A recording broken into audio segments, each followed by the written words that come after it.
আসসালামু আলাইকুম রহমতুল্লাহি ওয়া বারাকাতুহু। আমি নাঙ্গমরা শামসুল উলুম কামিল মাদ্রাসার ফাজিল 23-এর পরীক্ষার্থী। আমার একটা প্রশ্ন ছিল যে মিলাদুন নবী সাল্লাল্লাহু আলাইহি ওয়াসাল্লাম কি পালন করা বিদআত? তোমার প্রশ্ন হচ্ছে মিলাদুন্নবী পালন করাটা কি বিদআত, সেটাই তো? জি, ধন্যবাদ, তোমাকে সুন্দর একটা প্রশ্ন উত্থাপন করেছো। এটা আমি সংক্ষিপ্ত করে এখানে তোমার সামনে উপস্থাপন করব।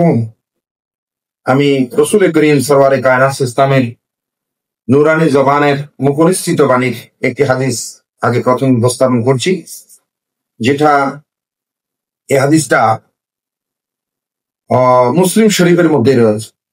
মুসলিম শরীফের মধ্যে রয়েছে এবং মিশকাতুল মাসাবিহ 27 পৃষ্ঠা বাবু ইতিসাম বিল কিতাবি ওয়াস সুন্নাহ, এই অধ্যায়ের প্রথম পরিচ্ছেদের হযরতে জাবির ইবনে আব্দুল্লাহ রাদিয়াল্লাহু তাআলা আনহু থেকে বর্ণিত একটি হাদিস আমি বলি।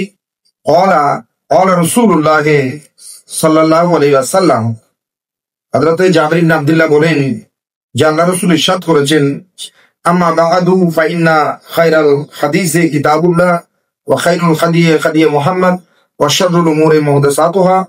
তারপরে সর্বশেষ আল্লাহ রাসূল বলেছেন, ওয়া কুল্লু বিদআতিন দালালাহ, প্রত্যেক নতুন আবিষ্কার যেটা রাসূলের জামানায় ছিল না, পরে হয়েছে, এগুলা কি বিদআত। তো এখন যারা মিলাদুন নবীকে বিদআত বলতে চায়, তারা এই হাদিসের আলোকে বলতেছেন এটা রাসূলের জামানায় ছিল না। এটা রাসূলের জামানায় ছিল না। কেন ছিল না? আমি তাদের কাছে প্রশ্ন রাখতে চাই। রাসূল করিম সাল্লাল্লাহু আলাইহি ওয়াসাল্লাম যখন মক্কা মুকাররমা থেকে ইয়াসরিবের জমিন মদিনায়ে মুনাওয়ারার মধ্যে শুভাগমন করছিলেন, তখন মদিনার অলিতে গলিতে, দালান কোঠায়, পাহাড় পর্বতে, গাছের উপর উঠে সেই দিনের আবাল বৃদ্ধ বনিতা, ছোট ছোট বাচ্চারা, যুবক ভাইরা সকলে আল্লাহ রসুলের আগমনী বার্তাকে তারা বরণ করতে গিয়ে বলেছিল, তলা আল বদরু আলাইনা মিন সানিয়াতিল ওয়াদাই ওয়াজাবা শুকরু আলাইনা মাদা লিল্লাহ ইদাই, বলেছিল না? মানে রসুলকে সম্বোধন, রসুলকে স্বাগতম জানিয়েছেন। তো এখন আমরা যে 12 রবিউল আউয়ালকে কেন্দ্র করে বা মিলাদুন নবীকে কেন্দ্র করে আমরা কি করি? মিলাদুন নবী পালন করি, নবীর জন্মের কাহিনী আলোচনা করি, নবীর জীবন চরিত আলোচনা করি। এটা কেন বেদাত? এটা কেন বেদাত? তো এখানে কুল্লু বিদআতিন দালালাহ যেটা বলা হচ্ছে, এখানে বেদাতকে শারিহুল মিশকাত মেরকাত নামক কিতাবের মধ্যে মোল্লা আলী কারি রহমতুল্লাহ আলাইহি সুন্দর আলোচনা করেছে। বলে যে কুল্লু বিদআতিন সাইয়্যাতিন দালালাহ, সকল বেদাত কি নয়? গুমরা নয়। যেগুলো বেদাতে সাইয়্যা, মন্দ বেদাত, যেগুলোর মধ্যে যেগুলা ইসলামের সাথে কোনো সম্পর্ক নাই, বর্তমান প্রচলিত নাচ গান, ঢোল তাবলা বাদ্য বাজনা, নারী পুরুষের অবাধ মেলামেশা, বিভিন্ন দুনিয়াবী অনুষ্ঠান, এগুলাকে বেদাতে সাইয়্যা। কিন্তু যেগুলা বেদাতে হাসানা, উনি বেদাতকে দুই ভাগে ভাগ করছে। একটা হচ্ছে বেদাতে হাসানা, একটা হচ্ছে কি বেদাতে সাইয়্যা। এই মিলাদুন নবী এটা কি? বেদাতে হাসানা। বেদাতে কি? হাসানা। রাসূল করিম সাল্লাল্লাহু আলাইহি ওয়াসাল্লাম ইরশাদ করেছেন হাদিসে পাকের মধ্যে যে মান সান্না ফিল ইসলামে সুন্নাতান হাসানা, কেউ যদি ইসলামের মধ্যে কোন উত্তম বিষয় কি করে সৃষ্টি করে, যেমন এই যে জশ্নে জুলুসে ঈদে মিলাদুন নবী ইসলাম 1976 সালে আওলাদে রাসূল মুর্শিদি সনদি সৈয়দি হুজুর আল্লামা তৈয়ব শাহ রাদিয়াল্লাহু তাআলা আনহু সাদারতে চট্টগ্রামের লোকে প্রথমে কি হয়েছিল? জশ্নে জুলুস বের হয়েছিল। তাই উনি সেই হিসেবে একজন, তিনি মুজাদ্দিদ ছিলেন, অর্থাৎ তিনি ইসলামের মধ্যে সংস্কার করেছেন, ভালো কি উত্তম কাজ কি করেছেন, জাতিকে, মুসলমানদেরকে কি করেছেন? উপহার দিয়েছেন। তাই এটা হচ্ছে হাসানা, ভালো কাজ। তাই ভালো কাজ যিনি সৃষ্টি করেন, ফালাহু আজরুহা, তার জন্য সওয়াব রয়েছে, ওয়া আজরুন মান আমিলা বিহা, এবং পরবর্তী জেনারেশন উনি আমাদের দিকে পৃথিবী থেকে বিদায় নিয়েছেন 1993 সালে। আজকে আমরা 2025 সাল।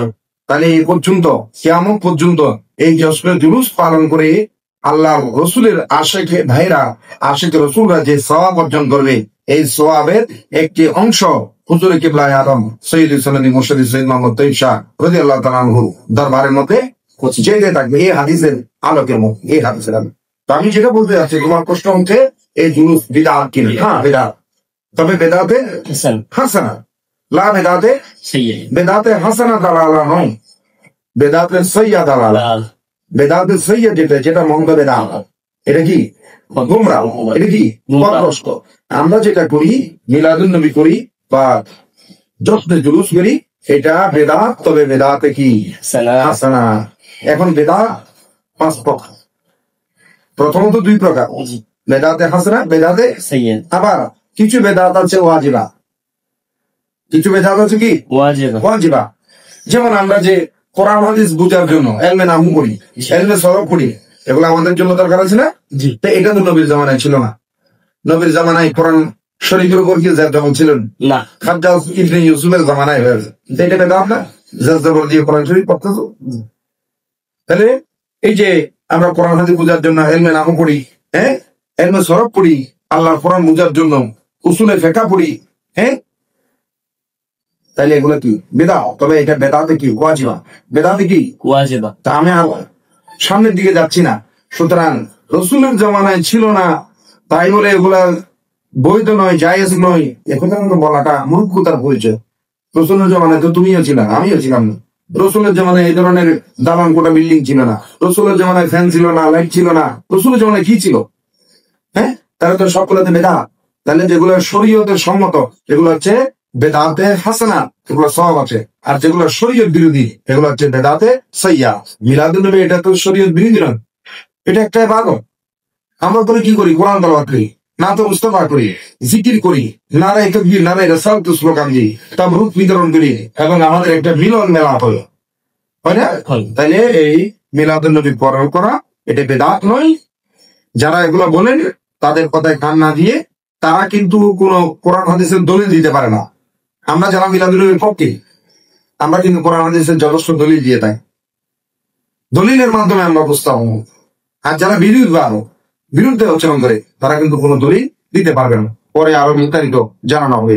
আলহামদুলিল্লাহ রাব্বিল আলামিন।